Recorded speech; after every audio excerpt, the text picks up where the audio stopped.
Oi, o meu nome é Ângela, eu sou dentista e a gente vai continuar falando do coronavírus. Então a gente vai deixar de lado um pouquinho, a gente estava falando das pastas de dente, só um pouquinho, só nesse tempo, porque eu procurei algumas coisas para a gente saber, se informar sobre a nossa cidade, a nossa região norte, o que está acontecendo, e eu vi que tem muito pouca coisa. E aí então eu chamei a doutora Adelma, que é uma médica pediatra, que está muito engajada, muito à frente dessa pandemia aqui em Roraima, para ela nos esclarecer algumas dúvidas que a gente tem, se esse vírus ele se comporta diferente ou não aqui na região norte. E a doutora Adelma se prontificou a fazer esses esclarecimentos para a gente. Então eu vou falar rapidamente sobre o currículo da doutora Adelma, que é muito bom, a doutora Adelma Figueiredo. Ela é pediatra, gastroenterologista infantil, ela é mestre em saúde da criança e do adolescente, professora do curso de medicina daqui de Roraima, e é uma honra receber a doutora Adelma aqui para a gente conversar um pouquinho sobre esse vírus que é muito novo ainda. Então também eu queria deixar muito claro que o que a gente falar hoje aqui, talvez amanhã o protocolo já mude, é um vírus muito novo, a gente ainda está em descoberta, a gente ainda está buscando qual as melhores alternativas, então a gente vai falar o que está acontecendo hoje, pode ser que mude.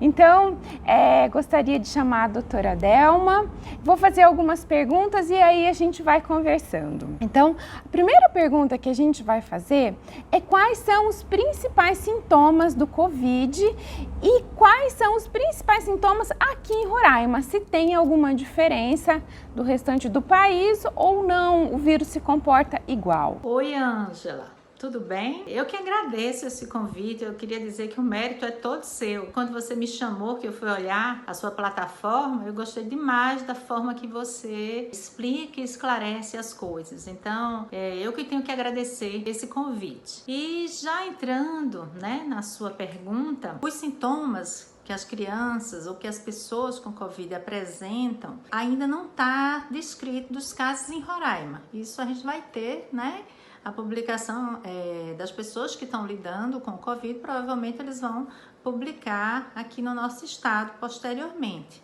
Mas durante esse início ainda não saiu nenhuma publicação, apenas relatos, que a gente tem dos colegas que trabalham diretamente com o atendimento do paciente com Covid. Mas o que a gente tem na literatura, tanto em Wuhan, tanto na literatura europeia, quanto na literatura americana, que são os locais mais afetados, que conseguiram também já levantar, publicar alguns estudos bem iniciais, sobretudo os relatos de caso, eles colocam que o sintoma mais prevalente, tanto para criança quanto adulto, é a febre. Eles têm muito comum também a sensação de falta de ar, a sensação de faltar o ar, de respiração curta, de fôlego curto. Até porque na criança é difícil, já que é um relato subjetivo, a criança explicar isso. Mas a gente sabe que os principais sintomas são febre, tosse, falta de ar. Tem dois sintomas também que são bem sugestivos dessa doença. Não são específicos só dela, mas estão presentes em grande parte dos casos, não tão prevalentes como a febre, a tosse e a falta de ar, que é a falta de sentir o cheiro das coisas, A pessoa fica com anosmia, fica com a sensação de perda de olfato temporária e sentir o paladar. Eles também deixam de sentir o paladar dos alimentos. Isso não acontece com todo mundo e em relação ao público infantil, quanto menor a criança, menos ela vai explicar isso, Então a gente não pode esperar por esse sintoma para suspeitar de Covid. Mas uma vez presente, ele é muito sugestivo da doença. Em alguns casos, em torno de 20%, vem acompanhado também de diarreia, pode vir vômito e uma sensação bem mais prevalente é a sensação de fadiga, de cansaço, mialgia, que é dor na musculatura, uma dor lombar, dor nas pernas, dor nos membros superiores. Muito bom, doutora. Então agora a gente já vai para a nossa segunda pergunta. Quando eu devo procurar um médico? Em relação a quando procurar o serviço de saúde, eu não estou falando médico, estou falando de serviços de saúde, né? O que está publicado nas orientações das autoridades sanitárias, como o Ministério da Saúde, que se você tem febre e falta de ar e tosse, né, você deve procurar o hospital. Quando a gente tem febre e tosse, aqui no nosso estado, a orientação é ir à unidade básica de saúde para acolher esse paciente, testar, né, aplicar o teste se necessário e fazer os devidos encaminhamentos. E se você tem só febre ou só tosse, você deve ficar em casa. O ideal seria um teleatendimento. Esse é o ponto de vista meu, pessoal, né? Mesmo que você tenha só febre ou só tosse, o ideal é que exista para que você não saia de casa, que você não leve a contaminação, porque você pode ter o Covid, ou que você não traga a contaminação, não sair, não ir procurar assistência, nem superlotar os serviços de saúde. Mas, para mim, seria importante um teleatendimento, uma conversa por telefone com um profissional médico, mas ir ao hospital se tiver febre, tosse e falta de ar. E uma coisa que chama atenção nessa gripe Covid, aspas, né, é a falta da coriza. Então, é incomum as pessoas apresentarem coriza, aquele escorrendo o nariz, pingando, transparente. Vamos para a nossa terceira pergunta agora. Existe tratamento? E o que está sendo feito aqui em Roraima? E em relação ao tratamento, porque o tratamento estamos sempre vendo na mídia essa grande polemização, né? Por quê? Porque é uma doença nova, todo dia está vindo novas realidades, né, à tona, porque não se teve tempo hábil de fazer os estudos, os ensaios clínicos, que são um grupo controle que toma o placebo, um grupo controle que toma tal tratamento, o outro grupo que toma outro tratamento, e no final nem o médico nem o paciente sabe, né? Esse é o ideal, qual o tratamento está sendo usado, e no final a gente vê a resposta. Pelo tempo curto que os profissionais tiveram, né, de enfrentamento dessa doença, pela questão ética também, né, como é que se a gente está achando que alguns casos já se beneficiaram com algum tipo de tratamento, a gente não pode deixar de oferecer aquele provável tratamento para o outro e dar um placebo. Então, o ensaio clínico, que é o que dá realmente uma substância, né, de segurança para que os médicos possam indicar ou não um tratamento, dão uma evidência bem maior, mais forte, né, que o tratamento funciona, eles ainda são muito incipientes para o coronavírus, para a doença, né, causada pelo Covid-19. Mas o nosso Ministério da Saúde, a semelhança de vários outros órgãos da saúde, indicam para casos moderados e graves o uso da hidroxicloroquina. Né? O tratamento dura 5 dias, associado ou não à azitromicina, que é um antibiótico. Mas aí você perguntou se aqui está sendo usado. Sim, está sendo usado nos pacientes admitidos no hospital. Lembrando que esses que são admitidos, eles têm casos moderado a grave, né? Moderado, grave ou crítico, que é aquele paciente que já chega muito grave, que já vai ser entubado, que vai direto para a UTI. Então, esses não tem dúvida, né? Isso foi até uma das polêmicas nacionais sobre isso. A dúvida é, nos casos leves, entrando no moderado, né? Vai se indicar, sabendo que o uso inadvertido por toda a população pode ter muitos sintomas colaterais? Não é a maioria dos pacientes que vai usar hidroxicloroquina que vai ter sintoma colateral. Mas se eu pego os 200 milhões de brasileiros e ponho para usar uma droga, a gente vai ter esse efeito colateral em muitas famílias. Então, a gente tem que ter o bom senso, e esse é o questionamento, se usa nos casos leves a moderados, no início do moderado. Então, isso aí, cada médico tem sua autonomia para julgar cada caso a caso, se vai entrar ou não, porque não está definido na literatura se isso diminui o tempo de doença, diminui o tempo de transmissão, se vai trazer benefício. Uma outra dúvida é quando entrar. Se achava que o ideal seria entrar na fase um pouco mais tardia. Hoje em dia a gente vê que está se entrando cada vez numa fase mais precoce da doença, né? À medida que o tempo vai passando, vão ocorrendo os aprendizados, mas ainda não é verdade absoluta, né, que a hidroxicloroquina melhore muito, mude a mortalidade e a morbidade do Covid. Parece que sim, mas ainda são necessárias maiores evidências para que se indique isso de uma forma global, e ainda há o julgamento para ser feito caso a caso, cada médico tem a sua liberdade para isso, de se entrar no caso leve, se entra no começo ou não. Muito bom, certo. Vamos para a nossa quarta pergunta, então. Vamos para a sua área, né, de pediatria.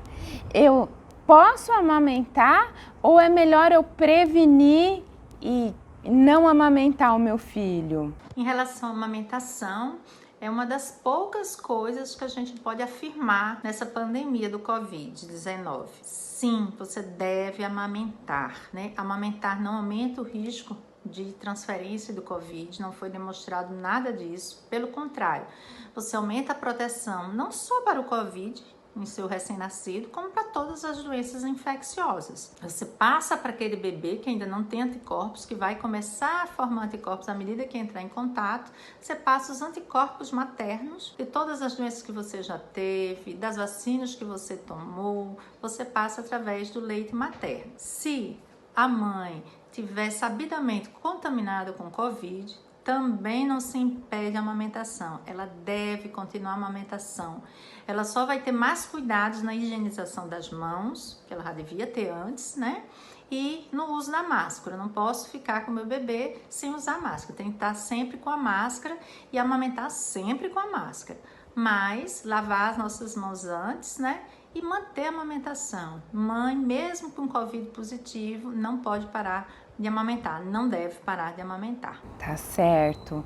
Se eu tô bem, eu preciso usar máscara mesmo assim? É uma pergunta muito boa e muito fácil de ser falada, porque aí sim tem comprovação, já tem mostrando que se eu uso a máscara, eu diminuo a contaminação. Então a máscara não é para proteger a mim mesma, a máscara é porque eu posso estar super bem, mas eu ser uma portadora sã do vírus. Lembra que eu falei que 80% dos casos vão ser assintomáticos ou com poucos sintomas, né? Ou até uma forma leve de uma gripe. Então, às vezes eu não tenho sintoma nenhum e eu tenho o vírus.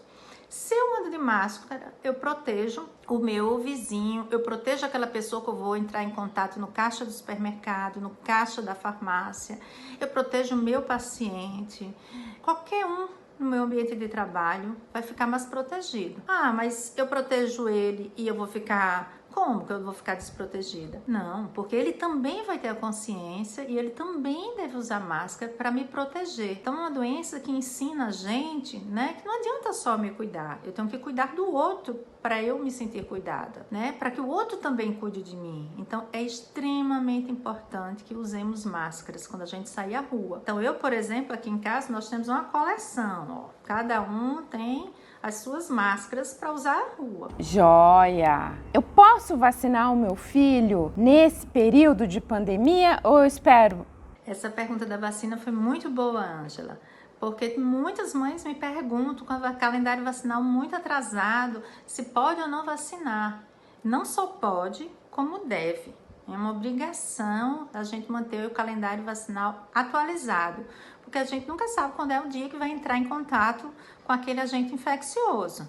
Então, por exemplo, um hemófilos, que é uma bactéria que tem um poder de doença grande, que pode causar meningite.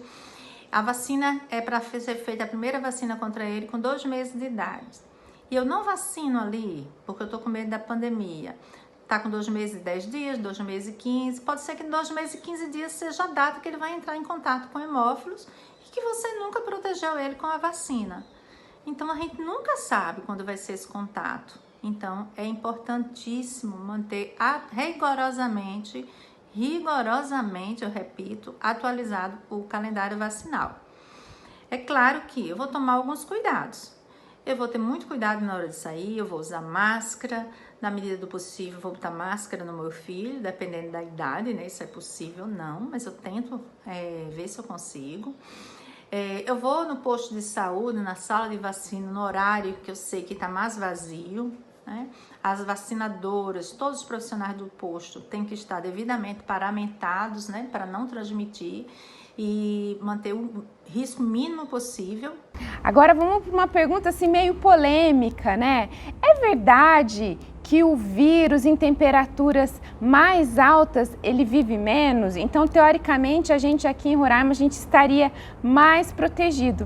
Mas aí a gente vê que lá em Manaus também é muito quente e eles estão passando por períodos difíceis lá. Como que é isso? Como é que está funcionando essa questão da temperatura? Não, doutora Ângela, infelizmente parece que isso não é bem verdade.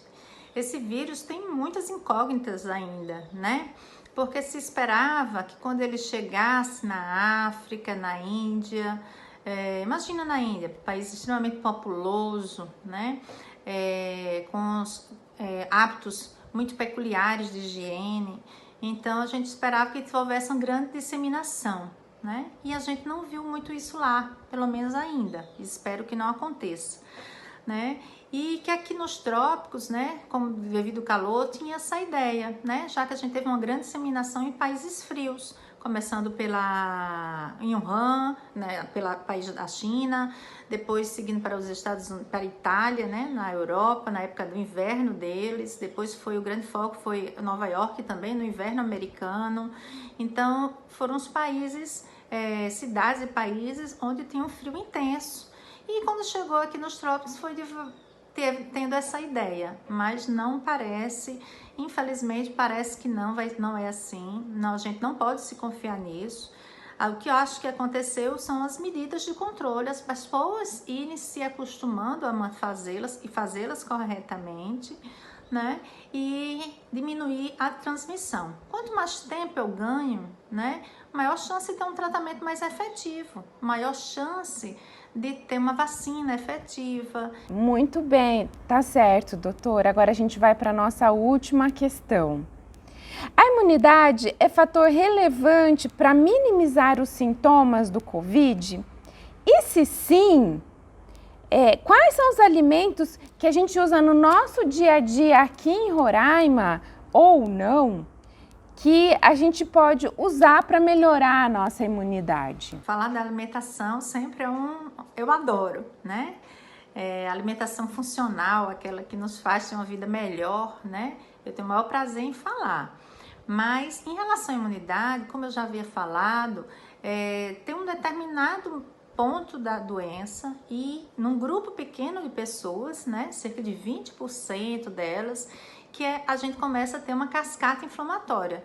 O sistema imune começa a produzir citocinas inflamatórias e aquilo ali vai desenfreadamente, né? Aí que entra alguns tratamentos, inclusive para diminuir a imunidade dessas pessoas, porque se foi aprendendo, né, que existe uma inflamação do organismo que acaba prejudicando o funcionamento de vários órgãos, né? Sobretudo do respiratório, do aparelho respiratório. Mas a gente tem que estar bem alimentado, né? Não em quantidade, mas também, principalmente em qualidade, sempre, para que nosso sistema encontre esse meio termo. A gente não sabe ainda o que dispara, né? Porque aquelas pessoas vão ter uma reação imunológica mais grave, né? E que vai ser, inclusive, deletéria, em vez de ser benéfica. Então, o que a gente tem que ter, assim, em relação à parte nutricional? Então, alimentar bem sempre. Isso não é só para o Covid. Então, quanto mais produtos naturais eu comer, quanto mais eu descascar, menos eu desembalar, melhor. As carnes brancas, que elas são... A vantagem da carne branca é por ter menos gordura do que a carne vermelha. Então, carne de peixe, carne de frango. E os peixes de águas frias, né? Os peixes como atum, como salmão, mas não salmão de cativeiro, salmão realmente de alto mar, né? Eles são ricos em ômega 3 e todos eles têm menos gordura, principalmente menos gordura saturada, que é o que a gente quer evitar, né? E todos os legumes e todas as hortaliças que a gente puder consumir, para que esse prato fique bem colorido. Então, um prato ideal, 40% formado de carboidrato, 20% formado de leguminosas, feijões, lentilha, ervilha, grão de bico, aí eu escolho de acordo com a minha preferência, 20% de proteína, né? Quanto mais magra a carne, mais saudável para o nosso coração, e 20% os vegetais, né? E quanto mais variado, melhor, porque cada vegetal ele é rico em um determinado nutriente. Por exemplo, os vegetais vermelhos alaranjados, como abóbora, as frutas também incluem aí, mamão, cenoura, a gente sabe que eles têm maior fonte de vitamina A. Então, muito obrigada, viu, doutora? Foi um prazer falar com você, foi muito legal e a gente poder falar sobre esse tema que é novo e que, mais uma vez, eu vou dizer que está em mudança o tempo todo. Nós não somos os donos da verdade. Hoje está funcionando assim aqui em Roraima. Pode ser que amanhã já seja diferente. Então, um grande abraço para você, muito obrigada por ter aceitado o meu convite e vamos juntos, vamos nessa. Um grande abraço para você. Se você gostou desse vídeo, se ele te ajudou em alguma coisa, curte, compartilha, deixa seu like. Um grande abraço.